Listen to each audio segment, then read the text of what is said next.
Hello, Boob Tube. Darth Cobain 17 back at you. Sorry for the lack of content lately. I mean, there has been content, but for the last little while, it's been, for the most part, just gameplay videos from the PS4. Simply because the summer's been so nice here. It's we recently just went through a big heat wave. So I've been outside so much during the day. I basically put in a whole day's worth of work where I'd normally be at work. I'm outside all day long, both doing work in the backyard and also relaxing, reading, swimming, that sort of thing. So I haven't really been doing much of my artwork and stuff like that. It's kind of been put on the back burner, unfortunately, because I really want to do it. But I know that summer is always super short. We always complain that the summer seemed to go by in such a hurry. So I'm not letting this one slip by, especially when I have all this time with not being at work. So, but I have been up to some stuff. Mostly reading, because I've been reading so much around the pool and stuff like that. So there's been a lot of books lately, and also of course some video games that we've completed, as you know, because of all the gameplay footage. So I do hope to get back into it, especially once we get into the fall. Once mid-September comes and the pool closes, I hope to get back more towards the drawing and the painting and the model kits and the crafting and stuff like that, to have a little more varied content and stuff like that, instead of just always being gameplay. But when I come in at night after spending all day outside, I'm so tired that I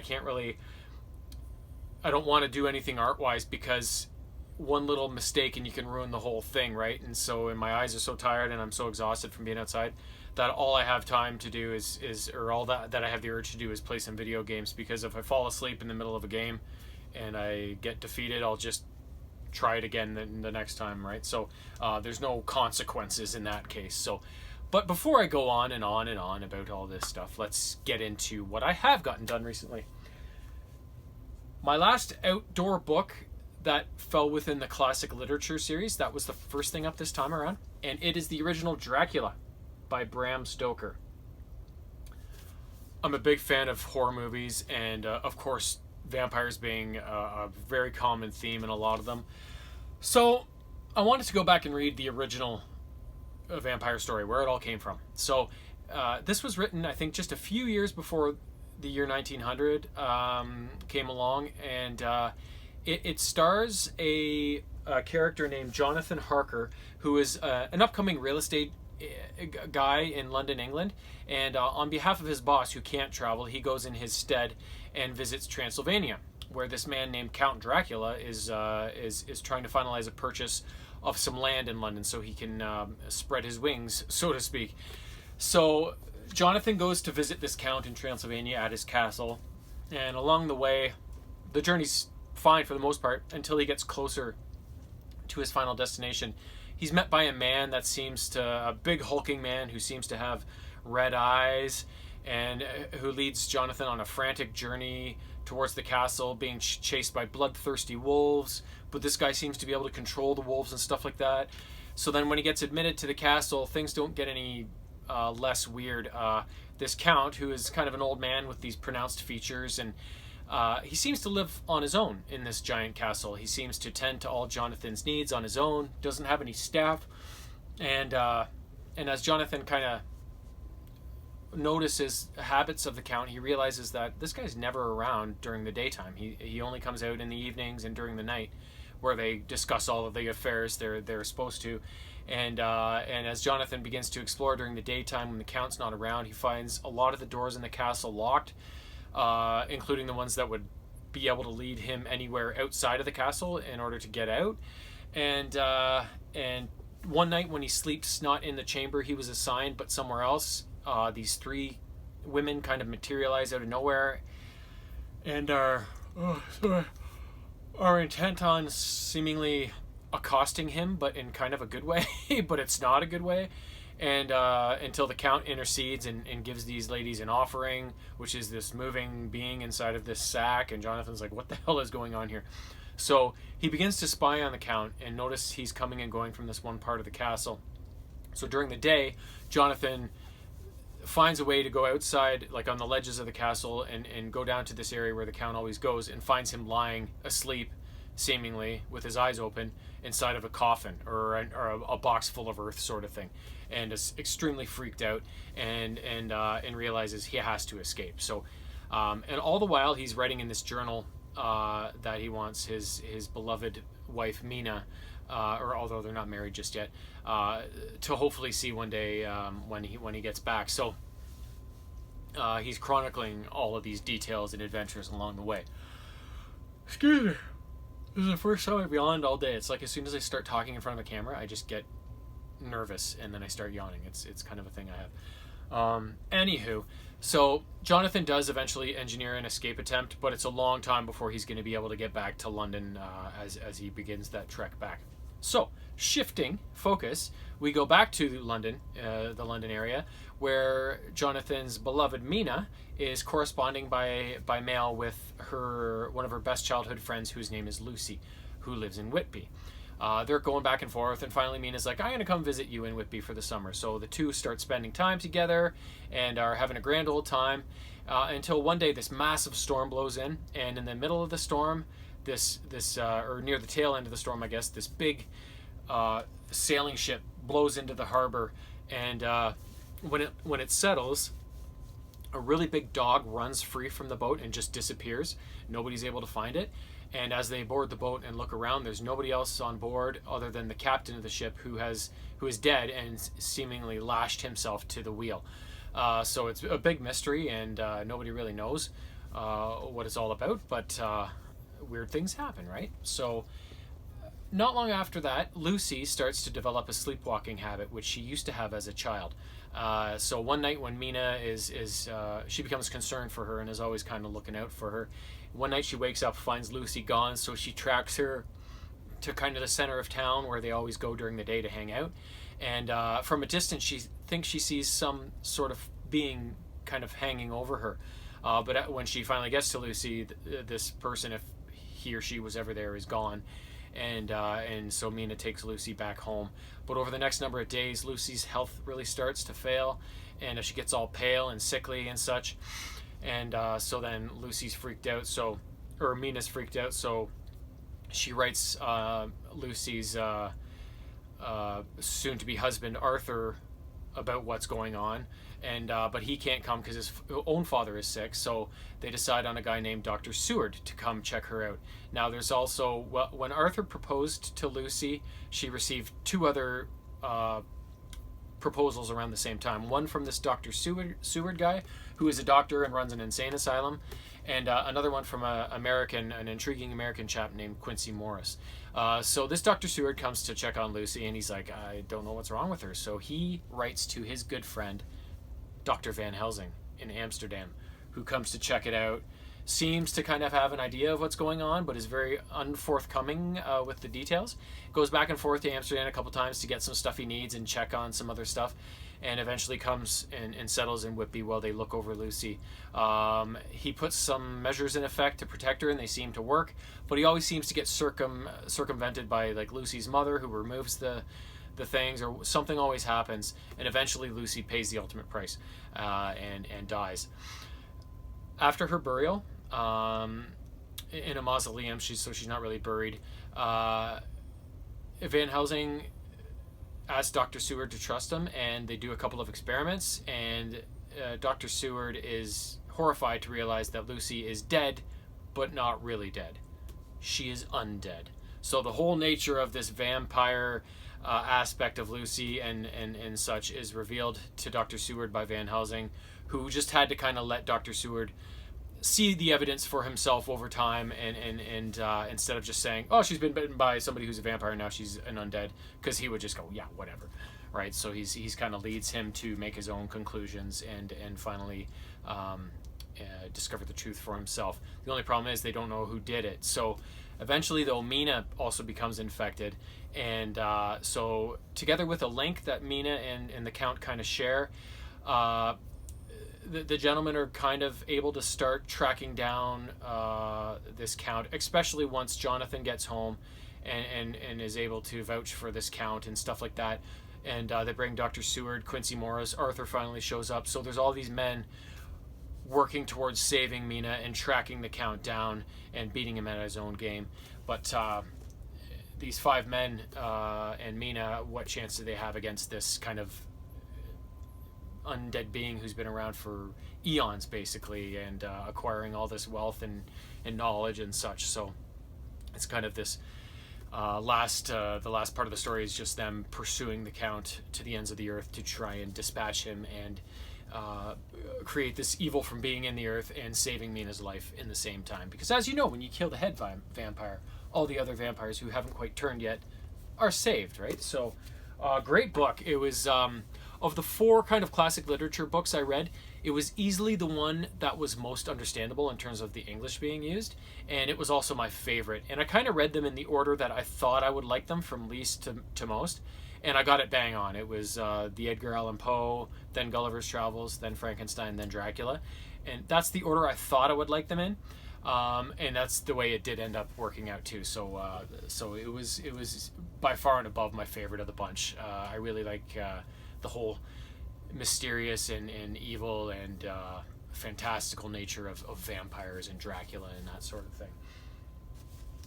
Next up, the 4th and final book in the Map to Everywhere series, called Iron Tide Rising. So, as Meryl and Finn set out in this newest adventure, they are kind of on the run. Their wizard friend Ardent has now given into his darker natures and become the Iron Master. So he's pursuing them, and everything he touches along the way is turned to steel, cold hard steel, and is lost forever, apparently. So they're unsure what to do, how to defeat the Iron Master. And what's even more up in the air is that they're now working with Cirth, the evil wizard who was the Iron Master before Ardent kind of took over, and who they've been working against all this time. So they're kind of forced into this uneasy alliance that seems so against what they've been working towards all this time, right? So, and they're not sure of where this relationship stands, if they can trust him, that sort of thing. So, but they all decide that their first step is to go to the some citadel where the Meressian, the keepers of the Meressian prophecy abide, yeah, where they want to pick up this talisman called the Evershear Blade, which is strong enough to basically cut through anything with the greatest of ease. They feel that it's the only thing that will be able to penetrate the Iron Master's steel carcass and get inside to Ardent in the middle of it. The only problem is that Meryl has she's at odds with this. Oh my god, why? She's at odds with this method of getting to Ardent because she fears that it will free him from the iron sheath that he's in, but also kill him in the process. She wants to work towards a solution where they can save Ardent and use the Evershear Blade as kind of only a last resort sort of thing. So with Finn and Meryl kind of at odds about that, it kind of stresses their relationship as they move forward. And the next stop is to visit the Dawn Wizard, who is one of the people who was there at the kind of start of the whole pirate stream and where everything began. And he tells them that they need to go to the heart of the Map to Everywhere, which is called the Mirror Web, where the perfect solution to this problem lies in a possible outcome. So the Mirror Web contains all the different possible outcomes of anything. So all these different possibilities. It's kind of like the multiverse, right? There's all these different realities going on, and so it has the reality in it where they save Arden and he stays alive and everything's set back to rights. The pirate stream is saved. Everybody's rescued from whoever got turned to iron, sort of thing, as well as all the possibilities in between. Clouding Meryl's judgment, though, is she's looking for selfishly a future where she can also save her mom, which we don't know how that will influence her thinking during the final adventure. So, but after talking to the Dawn Wizard, they head to the Mirror Web, but at the same time, they don't know if they can trust him because he is known as a trickster. So, the action all culminates after they get to the Mirror Web. Finn and Meryl are left all alone because both Cirth and Remy get overtaken by the Iron Tide and are turned to steel. The Naysayer's gone missing, so it's the two of them racing against time to try and find this last mirror in the mirror web that contains the absolute perfect possibility of the future that they want, as Ardent catches up to them and tries to turn them to Seal 2 and take over and destroy the pirate stream. So it's kind of a race to the finish in this one, and they have to find a way to get her done or not know anything ever again, because they are now cold hard iron. So this book was good, but I didn't like it as much as the first three. The first three books all seemed to be breakneck pace, lots of different destinations, lots of action, lots of new characters and stuff going on. Whereas this fourth and final book, it was a good resolution to the story, but I felt that it meandered quite a bit. There was only really a few different areas that they visited, and it was a lot of the characters just talking about what they had to do a lot of the time, or thinking about the possibilities, or weighing their options, or whatever. I felt like this was more of a slower pace, even though it was kind of the culmination of the whole storyline. So it was a little bit different. I still loved the book, and I loved the way the story all ended and stuff, but it just didn't seem as exciting as the first three did, which was kind of a letdown, since it is the fourth and final book and the resolution to everything, right? So, but still a great series and a good read, and I love it. The last book up for this round is my first outdoor book that's outside of the classic literature kingdom, and it is called Stories of the Game by Wayne Gretzky. So this isn't a biography of Wayne or anything, which I should read one. Like, I don't know why I haven't ever read his biography, but this is more his take on the game of hockey. In the beginning of the book, he kind of goes over that hockey, it changes over the years, but at its essence, it stays the same. You know, the players get bigger and faster over time. The equipment changes. The cities where it's played changes. The rules change. But hockey players from the early 1900s up until today, they're basically the same. Hockey, the nature of the game, is all the same. And it's the stories of the game that make the sport as great as it is. It's all the different characters and personalities and how the game came to be that make hockey the best sport in the world. So the book is broken down into a number of sections and stories from the past that Wayne thinks are worth telling. And they include stuff like the game's first true superstar in the early 1900s, Howie Morenz. Then he goes over kind of the rise of the professional game against the amateur game, which, if you remember that book I read quite a while back, that was greatly focused on the whole professional game coming to be. The original six, he gives a breakdown on kind of the origins of all six teams, as well as just the general kind of vibe of that whole era. Then he goes into the origins of some of the game's most recognizable hardware, like the Vizina Trophy, the Lady Byng Trophy, of course the Stanley Cup, the origins of the All-Star Game, a little section on the first player to score 50 goals, who was Maurice Richard, who did 50 and 50. Of course, a section devoted to Wayne's greatest player, idol of all time, Gordie Howe. Expansion in 1967, how that all came to be about, and the 6 new teams that joined the league, details on their origins. The WHA, who challenged the NHL as a rival league, and how that affected everything. And then a whole bunch of international stuff like the Olympics, Canada Cups, World Cups, stuff like that. And then, of course, thoughts on his own playing days and the last dynasty, who he believes to be the Oilers team that he won the 4 cups with, because that really is the true last dynasty. A team that wins 4 cups in 5 or 6 years or whatever it was. Because now, with all the parity in the league and the salary cap and all that stuff, it's harder than ever to win the Stanley Cup, and the number of teams in the league and everything, and yet to do it year after year, right? So, and he mentions there are some teams that come close, like the Blackhawks are probably the closest example these days to that. But he does believe the Oilers were the true last dynasty, right? And then a number of other things that he goes over. And during each section, he kind of relates the topic to giving his own opinions and his own experience with players or whatever aspects of the story he's telling through his past, if he can. And it's an interesting read to hear the take of the game's greatest player of all time weighing in on these different stories and stuff like that, because I've read a lot about hockey over the years, so a lot of these things weren't new to me.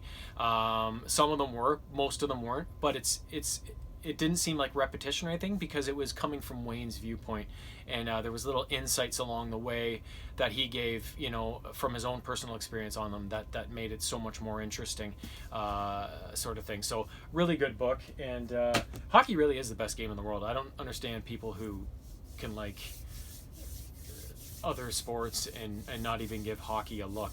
I understand that it's a cold climate game, and so like obviously countries in the south who don't have ice ever are kind of maybe a little late in coming to the game, right? But for somebody who can just not even watch one game of hockey and go, no, I think I'm gonna go back to soccer or something like that, it's just like, are you high? Like, and if you are, you're really, really high. There's nothing like hockey. The speed, the grace, the physicality, the toughness, the character, everything involved to be a hockey player is beyond anything else you experience in any other sport. And it really is the toughest trophy to win in all of professional sports. It's a brutal grind. But anyways, I could go on about that for months and days and years. Next up, first game we completed of this time frame blogosphere. Disney's Up for the Nintendo Wii. This, if you've never seen Up, it's a story about a guy named Carl Fredricksen, him and his wife Ellie as youngsters, newlyweds. It shows a brief cutscene at the start of them, kind of a breakdown of their life over the years. They get married, they buy this house, they fix up their house, it's their baby. They try to have a baby, can't have one, so that's sad. And then eventually they grow old, and they always talked about going to Paradise Falls, which is down in South America somewhere, but they never got around to it. There was always a car that needed to be fixed, or whatever, right? So they never got to go on this trip, and then one day when they're old, Ellie dies, and Carl is kind of heartbroken, and he is like, you know what? We're going to Paradise Falls, Ellie. So he puts a bunch of balloons through his chimney in his house, and plans to float his house to South America.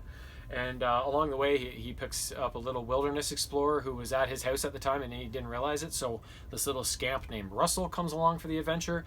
And so they go to Paradise Falls, and they try to get there, but they're kind of blocked by this old explorer named Charles Muntz, who was Carl's hero growing up, who has been in Paradise Falls all these years and has kind of become corrupted by being alone for so long and being after this bird that Russell kind of befriends, and it leads them on this big adventure against Charles and stuff like that.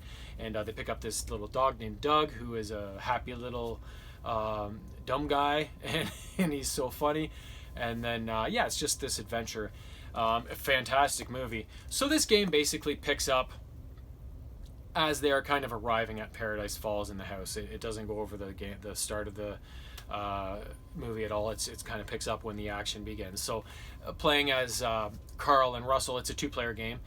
You have to kind of make your way to Paradise Falls and work through all the adversity that Charles Muntz sends you, as well as just the rocky, chasmy kind of nature of the landscape in Paradise Falls too. There's lots of environmental pitfalls, and you work together to help each other along and get through all the levels. And it's just a happy-go-lucky adventure, and I'd say it's probably like between a 6 and a 7 out of 10. It's short, and it's a little rough around the edges, but it's fun. The game control is great. It's a lot of fun, and I find that's what a lot of Wii games of that era are kind of like. They're a little rough around the edges, and they may be short, but overall they're well done and they're fun, and that's what matters, right? You don't have to have high-end graphics or super in-depth story or whatever. As long as the game controls well and is super fun, that's all that matters, at least in my opinion. But I'm probably wrong because I'm old, and all the youngsters want all the online multiplayer functionality nonsense that makes them all shut-ins and socially awkward. But hey, they can have it, because I don't want it. Last up, this game is garbage. I saw this game, I don't know when or how, but I saw it and I said, that looks like a fantastic premise. So I took a chance on it because I had to order it online because I couldn't find it in stores. And it's for the PS4, and it is called Road Rage. This game makes me rage. It takes place in the fictional city of Ashen, which has kind of fallen. It's kind of like a, not post-apocalyptic, but like society has broken down. And motorcycle gangs are running rampant all over the city and shaking people down. The cops are corrupt. They're not doing anything useful. And it's just a shithole to live in this city, which has these seven different regions that you can visit as the game goes on. So you play as this kind of young motorcycle riding punk who kind of lies and goes along like he's a motorbike gang member, but really he's a kind of a more good guy who's trying to make everything right and fix everything and get society back to normal again. So he has to kind of work his way through all the different gangs and stuff like that, and bring them down as he goes along and that sort of thing. And it's a really good idea, a really good premise, but the execution on this game was just terrible. It's got this beautiful, expansive hub that they could have done so much with, but the hub it could have used a lot of extra polish on the graphics and stuff. The bones are there and they look really great, but they could have been polished up. The hubs seem kind of empty. You know, you have cops chasing you every once in a while, but they seem incompetent. And other than that, that's really all there is. Like, there's not really much action. There's not really anything to shoot for in this game, and when you play, it's kind of an open world thing, and as the story unfolds, you answer these phone calls that come up on a text screen sort of thing, and you answer text, and then that's when you're given your missions, and so you go to these missions, and it's like, oh, I got to place 10 bombs on these strategic targets to bring down this thing, but when you get to the actual event, you don't get off your bike and plant the bombs and go to the next location within a certain time limit or anything.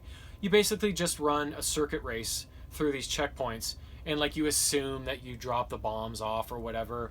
And then same thing, you got to bring down these rival biker gangs. So you run a circuit race and you fight these guys during the race. You know, the events are so repetitive, even though the story has these cool elements and these different tasks that you're to perform.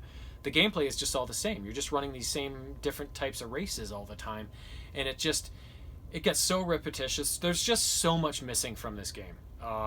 They took a great concept and great bones of the game, and they just stopped. It's just like, well, we've put enough work into this, and this is where we're at, and let's just put it out there. I'm kind of done doing this, right? It's like they just gave up. So I'm not sure if I would even say buy this game because I was so excited for it, and I finished it, and it's pretty short too. It didn't take me long to work through it, and it just ended up being so disappointing, you know. So I don't want to say don't play it, but I would say don't pay any more than $4.99 in the bargain bin for this game, because if you do, you're going to regret it. It's just they left so much wanting. The game is lacking so much. But like I said, they planted the seeds for a great game to grow from it, but they forgot to water it and fertilize it. Instead, they shit all over it. So, but it's too bad. But that's the risk you take sometimes, right? You shell out for a game and it turns out being a piece of shit. You just hope your average is better, right? And the shitty games are way less than the great games. So, and for the most part, that has happened. So, you take the odd lemon here and there, and you just move on. So that is it for now. That is the last 5 things I've been up to, but I'm sure as I sit by the pool for the next month and a half or 2 months, I will have at least a lot more books to review on here. So until the next time, toodaloo.